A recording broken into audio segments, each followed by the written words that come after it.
तो hello guys, कैसे हैं आप लोग। स्वागत है आपका हमारे यूट्यूब चैनल में। और आज हम इस सोल्डरिंग आयरन को हम टेम्परेचर कंट्रोल वाला सोल्डरिंग आयरन बना सकते हैं। ये आप देख लीजिए, पूरी तरह से सिंपल हमारा 60 वाट का सोल्डरिंग आयरन है।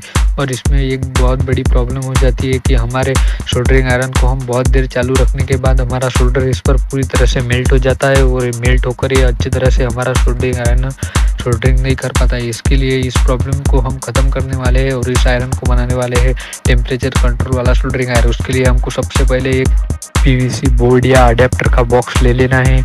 अभी उस अडेप्टर के बॉक्स में हम आपको दिखाते हैं किस तरह से हमारे इस स्विच को और एक सॉकेट को लगाने वाले हैं। इस तरह से हमने एक 3 पिन सॉकेट ले लिया है और उसके अंदर हम 2 वे स्विच लगाने वाले हैं।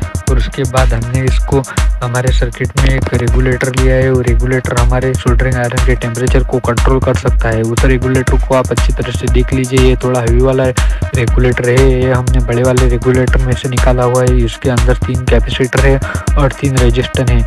इस रेगुलेटर को अभी हम हमारे बोर्ड में लगाने वाले हैं। उससे पहले हम हमारे बोर्ड को अच्छी तरह से कट कर लेते हैं। इस तरह से आप देख लीजिए, हमारे बोर्ड को हम मार्किंग कर अभी इसको अच्छी तरह से कट कर लेते हैं। इस तरह से हमारा बोर्ड अच्छी तरह से कट हो चुका है। अभी हम इसके अंदर एक हमारा वो सॉकेट और एक 2 वे स्विच और इस रेगुलेटर को लगा देते हैं। उससे पहले हम इसको टाइट करने के लिए हमने इसको अभी होल नहीं किए, वो होल कर लेते हैं जल्दी से।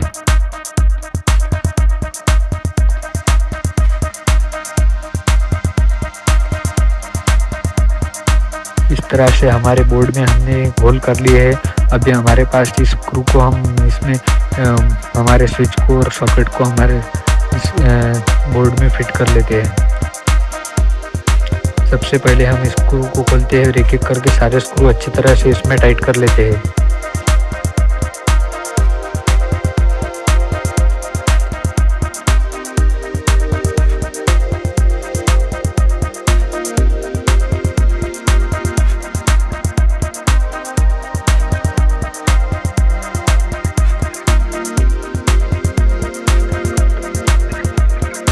हमसे थोड़ा फिट करते समय एक प्रॉब्लम हो चुकी है गाइस, देख सकते हैं आप। इसका रेगुलेटर का नट हमसे थोड़ा सा क्रैक हो चुका है, देख लीजिए। इसको ज़्यादा टाइट नहीं करना है, जल्दी से क्रैक हो जाता है, देख सकते हैं आप। इसके अंदर अभी हम इसके ऊपर का कवर लगा देंगे, इससे हम इसको रोटेशन कर सकते हैं। इस तरह से हमारा स्विच पूरी तरह से अच्छे से लग गया है। अभी हम इसके वायरिंग पर आते हैं। इसके वायरिंग अभी हम आपको कर दिखाते हैं। उसके पीछे का सर्किट आप इस तरह से पहले देख लीजिए। इसकी वायरिंग अभी हम आपको कर बताते हैं। इस तरह से वायरिंग इसकी हो जाती है पूरी कंप्लीट। अभी हम उस वायरिंग को कैसे किया आपको अभी बताते हैं। हमने पहले यहाँ पर एक फेस दे दिया है डायरेक्ट हमारे सॉकेट के अंदर, और उसके बाद हमने हरा वाला न्यूट्रल यहाँ पर बीच में हमारे स्विच के दे दिया है। उसके बाद हमारे सॉकेट से नीचे वाले हमारे 2 वे स्विच के नीचे वाले टर्मिनल पर एक वायर दे दिया है। और उसके बाद रेगुलेटर का एक वायर हमारे स्विच के नीचे वाले टर्मिनल पर दे दिया है। उसके बाद रेगुलेटर का बचा हुआ एक वायर हमारे 2 वे स्विच के ऊपर वाले टर्मिनल पर लाकर फिट कर दिया है।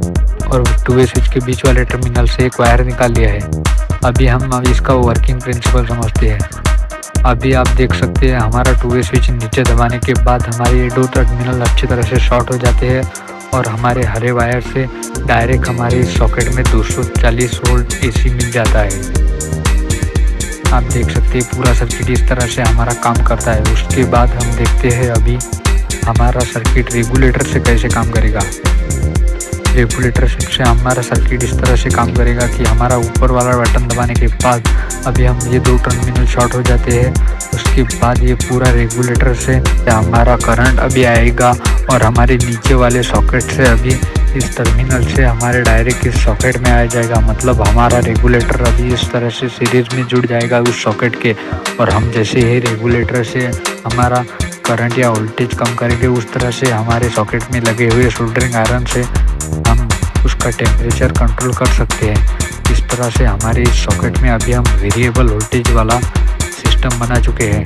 अभी हम इसको एक इस तरह से पिन ले लेते हैं और इस पिन को हमारे डायरेक्ट फेज या न्यूट्रल वाले वायर में कनेक्ट कर लेते हैं। अभी हम इस लीड को कनेक्ट कर लेने के बाद अब हमारे बोर्ड को पूरी तरह से रेडी कर अभी आपको दिखाते हैं। इस तरह से हमारा बोर्ड पूरी तरह से रेडी हो चुका है। अभी हम इस बोर्ड में एक मार्कर से कुछ लिखा है, आपको ये दिखा देते हैं। वेरिएबल वोल्टेज और फिक्स वोल्टेज इस तरह से हमने यहाँ पर मार्किंग कर ली है। जब हमारा स्विच नीचे रहेगा तब हमारे इस बोर्ड में इस सॉकेट पे हमारे 220 या 40 वोल्टेज आपको फिक्स मिलेंगे। रेगुलेटर का कुछ काम इस सर्किट में नहीं रहेगा। ऊपर करने के बाद वेरिएबल वोल्टेज मतलब अभी हम इस रेगुलेटर से हमारे इस सॉकेट में मिलने वाले वोल्टेज को कंट्रोल कर सकते हैं। और हमारे सॉकेट में अगर इस सोल्डरिंग आयरन की पिन लगा दी तो हमारे उस सोल्डरिंग आयरन का वोल्टेज कंट्रोल कर सकते हैं। इस तरह से हमारे इस बोर्ड का यूज़ आता है। और हम बोर्ड ये पूरे बनाने के बाद अभी इसकी टेस्टिंग देते हैं। इस सोल्डरिंग आयरन को अभी हम आपको बताते हैं, इसमें लगाकर अभी हम सोल्डरिंग आयरन का टेम्परेचर कंट्रोल कर सकते हैं। ये आपको अभी दिखा नहीं सकते, इसके लिए अभी हम इसके अलग टेस्टिंग करने वाले हैं। इसके लिए हमने एक सीरीज़ का बल्ब ले लिया है और इस सीरीज़ के बल्ब के दोनों टर्मिनल को हमने यहाँ से शॉर्ट कर लिया है। अभी इस सीरीज़ वाले लैंप का हम पिन यहाँ पर लगा देते हैं। अभी इस हमारे मेन बोर्ड को हम 20 लीड से डायरेक्ट 220 वोल्ट का सप्लाई दे देते हैं। इस तरह से हमने स्विच ऑन कर दिया है। अभी आप देख सकते हैं हमारा अब ये रेगुलेटर पर हो चुका है। अभी हमने एक नीचे दबाया, फिक्स वोल्टेज मतलब 220 वोल्टेज डायरेक्ट हमारे इस बल्ब को मिल रहा है। ये ऊपर दबाने के बाद अभी रेगुलेटर से इस बल्ब का वोल्टेज कंट्रोल होगा और इस बल्ब की रोशनी कंट्रोल होगी।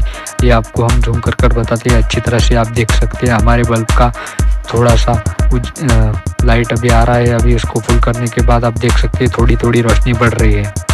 इस तरह से अभी हम रेगुलेटर से आपको वोल्टेज कंट्रोल कराकर दिखा दिए। इस तरह से आप सोल्डरिंग आयरन का वोल्टेज कंट्रोल कर सकते हैं। हमारे वीडियो पे नया आए तो वीडियो को लाइक कीजिए और चैनल को सब्सक्राइब कीजिए। धन्यवाद गाइस, थैंक यू।